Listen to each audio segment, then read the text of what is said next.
डरते तो वो हैं जो अपनी छवि के लिए मरते हैं। मैं तो हिंदुस्तान की छवि के लिए मरता हूं और इसीलिए किसी से भी नहीं डरता हूं।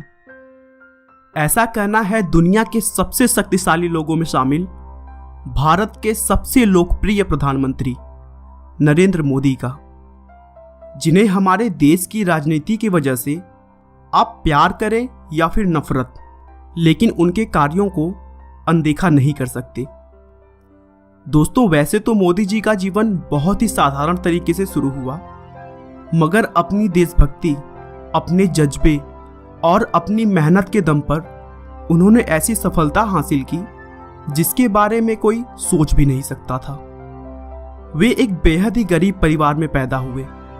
अपने बचपन के दिनों में जब बच्चे खेलने कूदने में अपना समय व्यतीत करते हैं, तब उन्होंने अपने घर की आर्थिक सहायता के लिए अपने पिता की दुकान में हाथ बटाई और ट्रेन के डिब्बों में जा जाकर चाय बेची। लेकिन दोस्तों, अगर आपके अंदर अपने देश के लिए कुछ कर जाने की इच्छा हो ना, तो कोई भी लक्ष्य कठिन नहीं रह जाता। कौन कहता है कि आसमां में सुराख नहीं हो सकता? एक पत्थर तो तबीयत से उछालो यारो। आइए दोस्तों, हम शुरू से मोदी जी के चाय बेचने से लेकर प्रधानमंत्री बनने तक के अद्भुत सफर को डिटेल में जानते हैं। नरेंद्र मोदी का जन्म 17 सितंबर 1950 को बॉम्बे राज्य के मेहसान जिले में वडनगर नाम के गांव में हुआ था। दोस्तों, बता दूं कि बॉम्बे राज्य पहले भारत का ही एक राज्य था, जिसे 1 मई 1960 में अलग कर गुजरात और महाराष्ट्र बना दिया गया। तो इस तरह अब मोदी जी का जन्म स्थान गुजरात राज्य के अंतर्गत आता है। नरेंद्र मोदी के पिता का नाम दामोदर दास मूलचंद मोदी था और मां का नाम हीराबेन मोदी है। जन्म के समय उनका परिवार बहुत ही गरीब था और वे एक छोटे से कच्चे मकान में रहते थे। नरेंद्र मोदी अपने माता पिता की कुल 6 संतानों में तीसरे पुत्र हैं। मोदी के पिता रेलवे स्टेशन पर चाय की एक छोटी सी दुकान चलाते थे, जिसमें नरेंद्र मोदी भी उनका हाथ बटाते थे और रेल के डिब्बों में जा जाकर चाय बेचते थे। लेकिन हाँ, चाय की दुकान संभालने के साथ साथ मोदी पढ़ाई लिखाई का भी पूरा ध्यान रखते थे।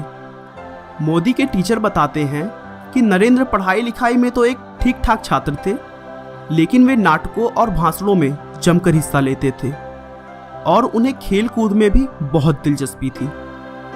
उन्होंने अपनी स्कूल की पढ़ाई वडनगर से पूरी की।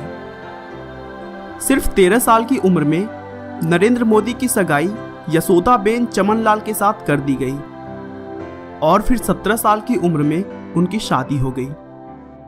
फाइनेंशियल एक्सप्रेस की एक न्यूज के अनुसार नरेंद्र और जसोदा ने कुछ वर्ष साथ रहकर बिताए, लेकिन कुछ समय बाद नरेंद्र मोदी के इच्छा से वे दोनों एक दूसरे के लिए अजनबी हो गए। लेकिन नरेंद्र मोदी के जीवन लेखक ऐसा नहीं मानते हैं। उनका मानना है कि उन दोनों की शादी जरूर हुई, लेकिन वे दोनों एक साथ कभी नहीं रहे। शादी के कुछ वर्षों बाद नरेंद्र मोदी ने घर छोड़ दिया और एक तरह से उनका वैवाहिक जीवन लगभग समाप्त सा हो गया।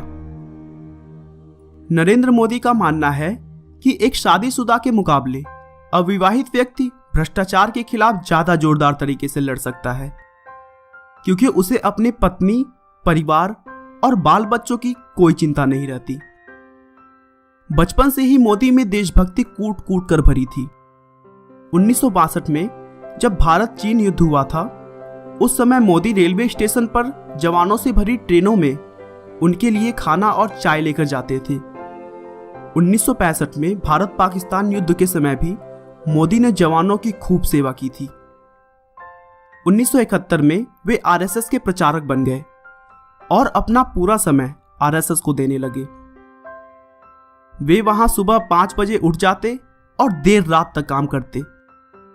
प्रचारक होने की वजह से मोदी जी ने गुजरात के अलग अलग जगहों पर जाकर लोगों की समस्याओं को बहुत करीब से समझा और फिर भारतीय जनता पार्टी का आधार मजबूत करने में इंपॉर्टेंट रोल निभाया।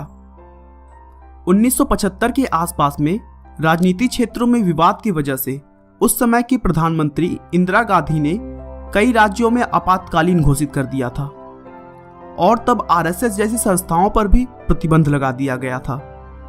फिर भी मोदी चोरी छिपे देश की सेवा करते रहे और सरकार की गलत नीतियों का जमकर विरोध किया। उसी समय मोदी जी ने एक किताब भी लिखी थी जिसका नाम संघर्ष माँ गुजरात था। इस किताब में उन्होंने गुजरात की राजनीति के बारे में चर्चा किया था। उन्होंने आरएसएस के प्रचारक रहते हुए 1980 में गुजरात विश्वविद्यालय से राजनीति विज्ञान में पीजी की डिग्री प्राप्त की।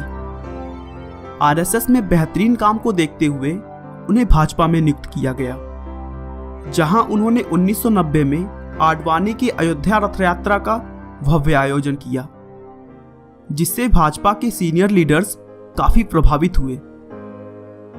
आगे भी उनके अद्भुत कार्य की बदौलत भाजपा में उनका महत्व बढ़ता रहा।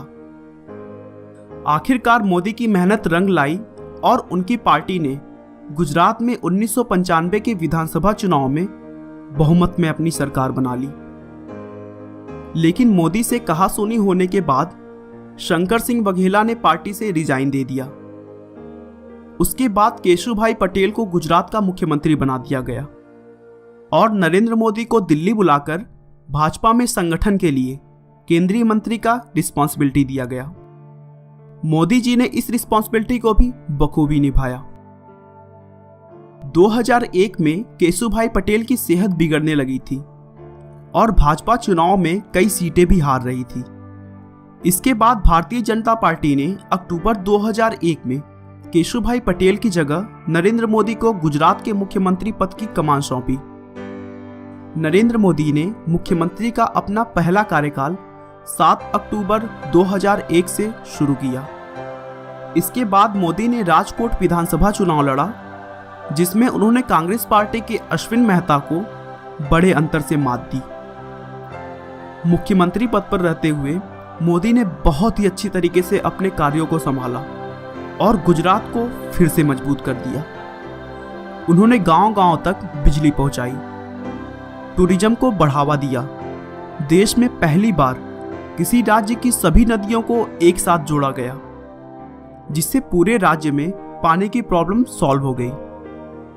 एशिया के सबसे बड़े सोलर पार्क का निर्माण भी गुजरात में ही हुआ और इन सब के अलावा भी उन्होंने बहुत सारे अद्भुत कार्य किए और देखते ही देखते गुजरात को भारत का सबसे बेहतरीन राज्य बना दिया और वह खुद गुजरात के सबसे लोकप्रिय मुख्यमंत्री बन गए। लेकिन उसी बीच मार्च 2002 में गुजरात के गोधरा कांड से नरेंद्र मोदी का नाम जोड़ा गया। इस कांड के लिए न्यूयॉर्क टाइम्स ने मोदी प्रशासन को जिम्मेदार ठहराया और फिर कांग्रेस सहित अनेक विपक्षी दलों ने उनके इस्तीफे की मांग की। दोस्तों, गोधरा कांड में 27 फरवरी 2002 को गुजरात के गोधरा नाम के शहर में रेलवे स्टेशन पर साबरमती ट्रेन के S6 कोच में आग लगाए जाने के बाद 59 लोगों की मौत हो गई थी, जिसके बाद पूरे गुजरात में सांप्रदायिक दंगे होना शुरू हो गए और फिर 28 फरवरी 2002 को गुजरात के कई इलाकों में दंगा बहुत ज्यादा भड़क गया, जिसमें 1200 से अधिक लोग मारे गए। इसके बाद इस घटना की जांच के लिए उच्चतम न्यायालय ने विशेष जांच दल बनाई और फिर दिसंबर 2010 में जांच दल के रिपोर्ट के आधार पर फैसला सुनाया कि इन दंगों में नरेंद्र मोदी के खिलाफ कोई ठोस सबूत नहीं मिला। नरेंद्र मोदी ने गुजरात में कई ऐसे हिंदू मंदिरों को भी ध्वस्त कराने में थोड़ा सा भी नहीं सोचा जो सरकारी कानून कायदों के मुताबिक नहीं बने थे। हालांकि इसके लिए उन्हें विश्व हिंदू परिषद जैसे संगठनों का भी विरोध झेलना पड़ा, लेकिन उन्होंने इसकी थोड़ी सी भी परवाह नहीं की और देश के लिए जो सही था उसी काम को करते रहे। उनके अच्छे डिसीजंस और कार्यों की वजह से गुजरात के लोगों ने मोदी को 4 बार लगातार अपना मुख्यमंत्री बनाया। गुजरात में मोदी की सफलता देखकर बीजेपी के सीनियर नेताओं ने मोदी को 2014 के लोकसभा चुनाव का प्रधानमंत्री उम्मीदवार घोषित किया, जिसके बाद मोदी ने पूरे भारत में बहुत सारी रैलियां की और साथ ही साथ उन्होंने सोशल मीडिया का भी भरपूर लाभ उठाया और लाखों लोगों तक अपनी बात रखी। मोदी के अद्भुत विकासशील कार्य, उनके प्रेरणादायक भाषण, देश के लिए उनका प्यार और उनकी सकारात्मक सोच की वजह से उन्हें भारी मात्रा में वोट मिले और वे भारत के 15वें प्रधानमंत्री बने। दोस्तों, नरेंद्र मोदी एक बहुत ही मेहनती व्यक्ति हैं। वे 18 घंटे काम करते हैं और कुछ ही घंटे सोते हैं। दोस्तों, मोदी जी का कहना है कि कड़ी मेहनत कभी थकान नहीं लाती है, वह तो बस संतोष लाती है। नरेंद्र मोदी शुद्ध शाकाहारी हैं और नवरात्र के 9 दिन उपवास रखते हैं। वे अपनी सेहत का भरपूर ध्यान रखते हैं और प्रतिदिन योग करते हैं, भले ही वे कहीं पर भी हों। मोदी जी अपनी माँ से बहुत प्यार करते हैं। उनका कहना है कि मेरे पास अपने बाबा दादा की ना ही एक पाई है और ना ही मुझे चाहिए। मेरे पास अगर कुछ है तो अपनी माँ का दिया आशीर्वाद। आपका बहुमूल्य समय देने के लिए बहुत बहुत धन्यवाद। इस वीडियो को लाइक करके आप हमारा मनोबल बढ़ा सकते हैं। दोस्तों, अगर आप हमारे वीडियो को मिस नहीं करना चाहते तो कृपया चैनल को सब्सक्राइब कर लें। आपको यह कहानी कैसी लगी हमें कमेंट करके जरूर बताएं। धन्यवाद।